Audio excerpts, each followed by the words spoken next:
Get ready, start. In retrospect, it is satisfying to see that the Supreme Court's achievements have been significant in all areas of the nation's life. It has not shied away from its responsibility of upholding the goals of the Constitution.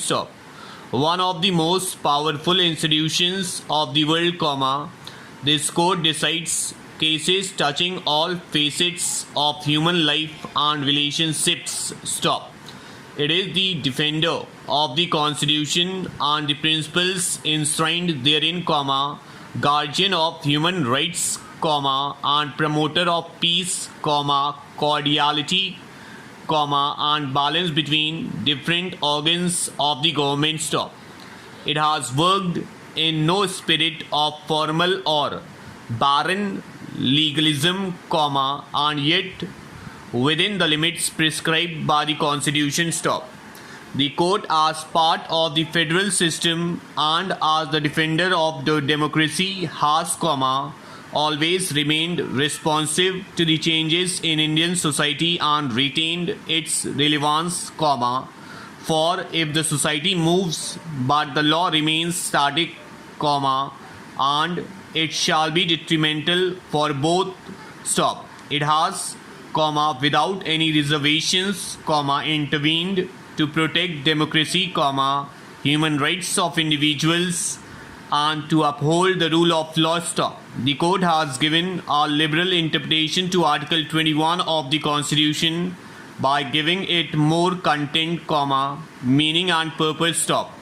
In expanding the ambit of the right to life and personal liberty, the court has evolved compensatory jurisprudence, implemented international conventions and treaties, and issued directions for environmental justice.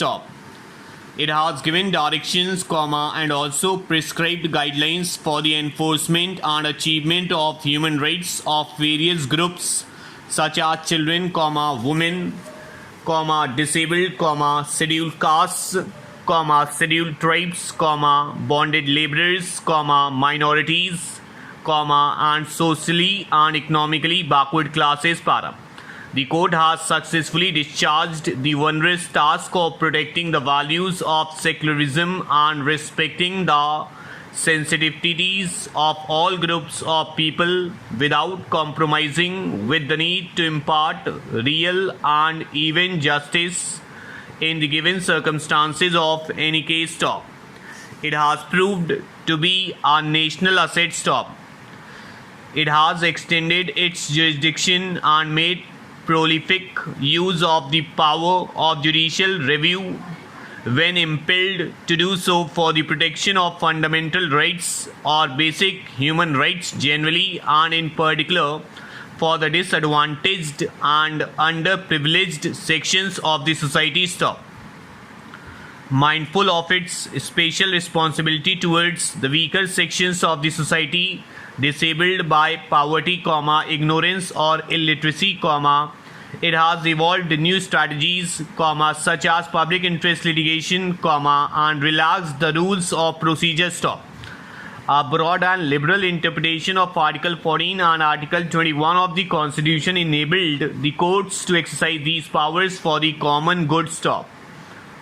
The power and jurisdiction of our higher judiciary in this respect, has won the admiration of other judiciaries of the world.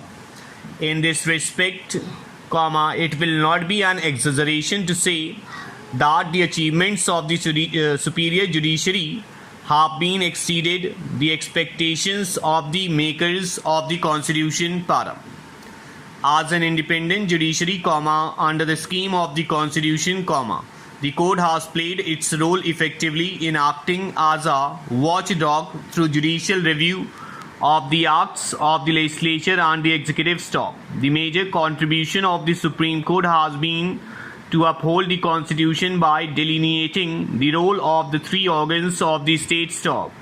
When two organs of the state fail to perform their duties, the judiciary cannot remain a mute spectator. While acting within the bounds of law, the Supreme Court has always risen to the occasion as one of the guardians of the Constitution, criticism of judicial activism notwithstanding, stop over.